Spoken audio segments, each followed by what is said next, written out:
देखिए, as an interior designer and architecture और project consultant, जो भी डिज़ाइनिंग के लिए जो भी इंस्पिरेशन लगता है वो हमको एब्स्ट्रैक्ट आर्ट में से मिलता है। जो उसमें से जो फॉर्मेशन निकलता है उसका यूज़ हमको डिज़ाइनिंग में होता है, और डिज़ाइनिंग के लिए भी ये आर्ट का यूज़ होता है।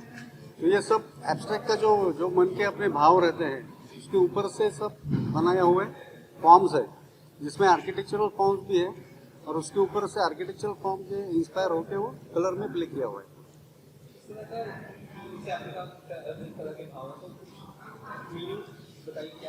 अभी ये जो पेंटिंग है ये जब अपना कोरोना के सिचुएशन से, जब पेंडेमिक से हम लोग बाहर आए, तब जब सब लोग फ्री हो गए तो वे अनलॉकिंग करके इसका टाइटल है। तो ये अनलॉकिंग, ये सब्जेक्ट पे ऊपर ये सब ट्रायंगल का इंटरलॉकिंग करके उसमें से ऊपर का ट्रायंगल छूट गया, तो हम लोग सब माइंड फ्री हो गया हमारा सब, इसके लिए ये पेंटिंग किया था वो टाइम।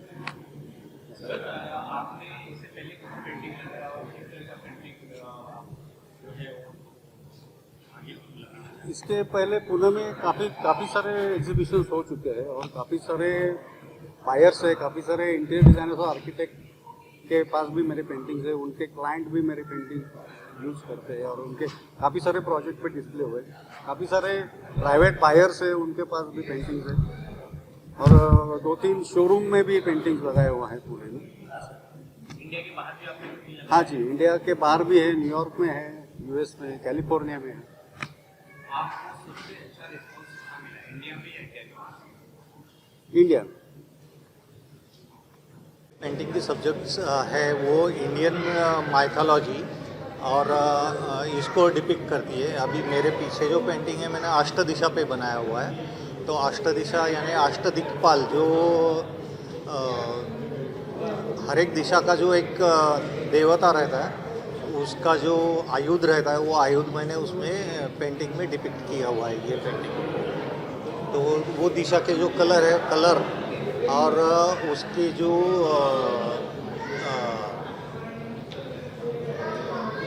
क्या कहते हैं, उसका जो देवता रहता है, उसके जो गाइडलाइंस है, उसको मैंने मेरे विचार में जो आया उसको मैंने पेंट में कन्वर्ट किया। सर, आपकी यहाँ पे कितनी पेंटिंग लगी हुई है? मेरी यहाँ पे 45 पेंटिंग लगी हुई है। अब 45 पेंटिंग में से एक्चुअल सिर्फ 12 ही ग्रुप तैयार हो जाते हैं। टोटल कैनवास की संख्या 45 है, लेकिन पेंटिंग जो ग्रुप, जैसे मैंने अभी 9 का ग्रुप बनाया, वैसे 5 का है, 3 का है, तो वो 12 वो काम आपके सामने है। सर, आपने जो पेंटिंग बनाई है उसमें क्या लगा पेंटिंग बनाने में? किस तरह का वर्क में आपको टाइम? पेंटिंग के लिए टाइम तो काफ़ी लगा हुआ है, और टेक्सचर जो क्रिएट करने हैं उसके लिए काफ़ी सोच समझ के टेक्सचर्स बनाए, हर एक दिशा के लिए या तो हर एक पेंटिंग के सब्जेक्ट के हिसाब से, और उसको हमने कन्वर्ट किया। ऑडियंस से आप क्या कहना चाहेंगे? दर्शकों से आप क्या कहना चाहेंगे? आपकी पेंटिंग को देखिए, पसंद करें और लेने के लिए आपकी क्या अपील करें? मेरी पेंटिंग आप ज़रूर देखिए, उसमें मैंने काफ़ी सारे अलग किस्म के कलर्स, बेसिकली मेटालिक यूज़ किए, जैसे कि वो अभी तक किसी ने यूज़ शायद किए नहीं होंगे। और जो फॉर्म्स मैंने क्रिएट किए हुए हैं, वो फॉर्म्स भी काफ़ी सारे अलग हैं, और उसको निश्चित स्वरूप से किसी भी घर में या तो दफ्तर में लगाया जा सकता है। हाँ, ये टोटली फाइबर ग्लास में बनाई है, और सब्जेक्ट जो है वो फिगरेटिव, और ज़्यादा करके फेस के ऊपर ज़्यादा, उसके ऊपर जो भाव प्रकट होते हैं, और अपने फेस का जो रिलेशन है नेचर से, उसके ऊपर पेंटिंग है डिपेंड।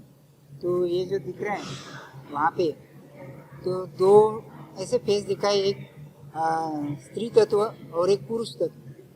तो जो नेचर में होते हैं, हम लोगों को वैसे मालूम नहीं पड़ता है, लेकिन होते, तो उसका वहाँ पे सजेशन किया है मैंने, दिखा।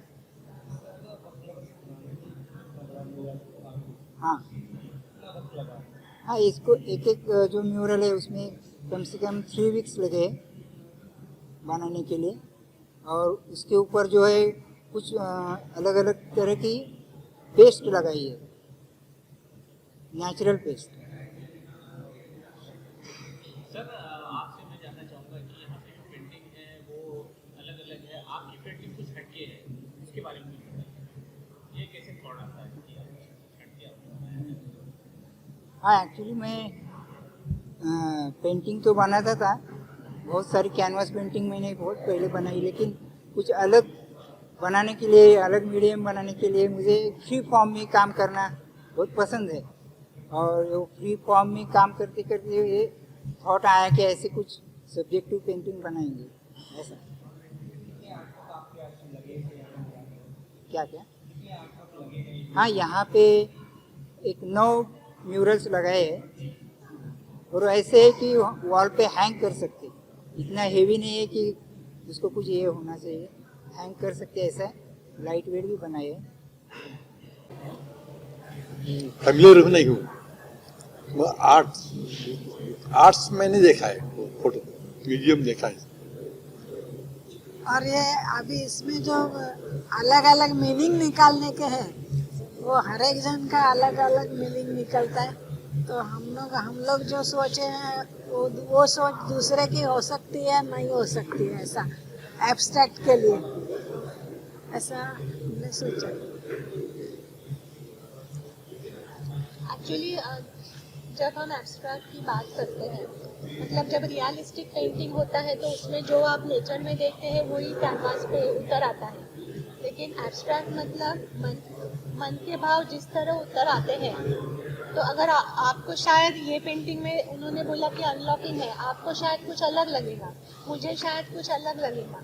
जैसे सामने वाला पेंटिंग देखने के बाद हर एक को अलग अलग लगता है। सो वो देखने के बाद, लेकिन सबको खुशी हो जानी चाहिए कि पेंटिंग्स देखने के बाद, वो ज़्यादा इम्पोर्टेंट है। पेंटिंग तो बहुत बढ़िया है, चारों आर्टिस्ट ने जो पेंटिंग किया है एक से एक बढ़िया है। मैम आप क्या बोलेंगे? खूप छान आहे।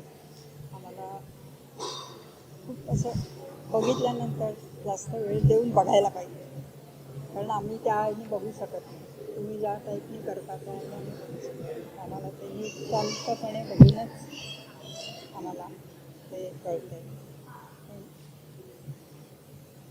बघितल्यानंतर खूप आनंद झालेला आहे। 4 आर्टिस्ट है, उनकी सबकी अलग अलग एक स्टाइल है, इसीलिए ज़्यादा इंटरेस्टिंग लग रहा है आज देखने के लिए। और जो शेखर कानड़े करके जो आर्टिस्ट है, वो अभी नहीं है इस दुनिया में, लेकिन उनका जो एक पेंटिंग है उसके लिए राष्ट्रीय पारितोषिक मिला है। तो वो हमारे लिए बहुत एक अच्छा मौका है उनका ये काम सबको दिखाना, इसलिए हमें बहुत अच्छा लग रहा है।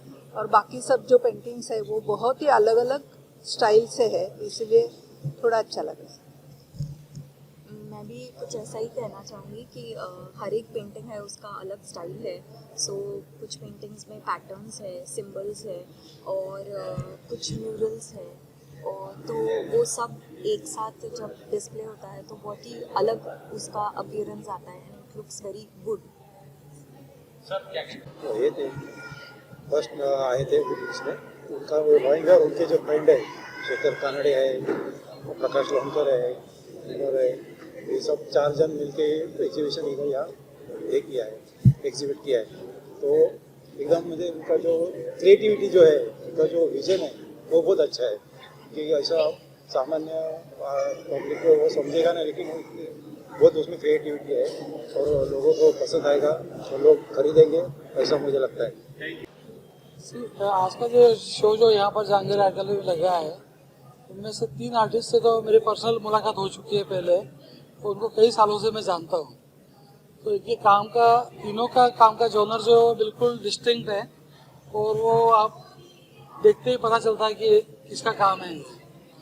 और खास करके जैसे मिनोर लाम्बोर्जी जो है, उनकी आर्ट अगर देखेंगे तो it is mainly evolving from fantasy when he describes his paintings, but you can see a very clear distinction when someone expresses, he being also interior designer, his style of expression is very clear and very sharp in terms of using geometrical forms and lots of bright colors based on the moods he went through the entire journey. So that is one expression about Mr. Ajay Panchmatia. Ajay again, artist and interior designer.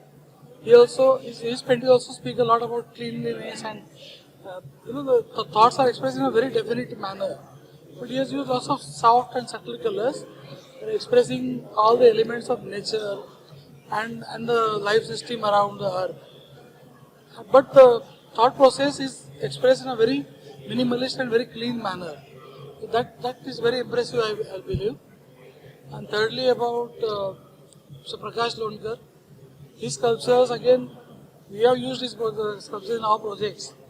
But here the expression he has used is very artistic, and it's really nice to see variety of work. Shekhar ji का जो painting लगा हुआ है उसके बारे में कुछ बताइए। शेखर कानड़े, जो कि इंडिया में जो ग्राफिक आर्टिस्ट हुए उसमें से एक मास्टर ग्राफिक आर्टिस्ट थे, जो कि हमारे अजीज दोस्त थे, और उनकी खासियत सेरीग्राफी के प्रिंट करने में काफ़ी उनका योगदान रहा हुआ है। मेरे पीछे आप जो पेंटिंग देखे हुए वो ग्रीन कलर का पेंटिंग है, जिसको ललित कला अकादमी का नेशनल अवार्ड है, और काफ़ी उसको सराहना मिली है हमेशा।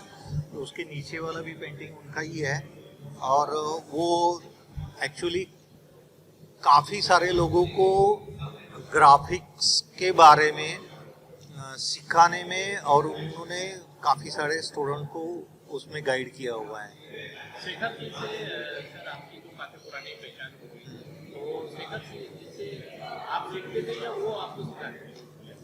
शेखर जी और हम कॉलेज के पहले दिन से ही दोस्त बने हुए हैं, और शेखर जी एक्चुअल उनकी एक खासियत ऐसी थी ना कि उनकी जो उंगलियां रहती है, मुझे 5 उंगलियां है, उसको 4 ही उंगलियां थी, और दोनों हाथों को। उसके बावजूद भी वो आर्टिस्ट थे, वो क्ले वर्क कर सकते थे, पेंटिंग कर सकते थे, और ग्राफिक्स में उन्होंने जो एक्सपर्ट थे, ग्राफिक में जो एक्सपर्टीज उन्होंने कमाई थी, वो एक बेशक काबिल तारीफ थी।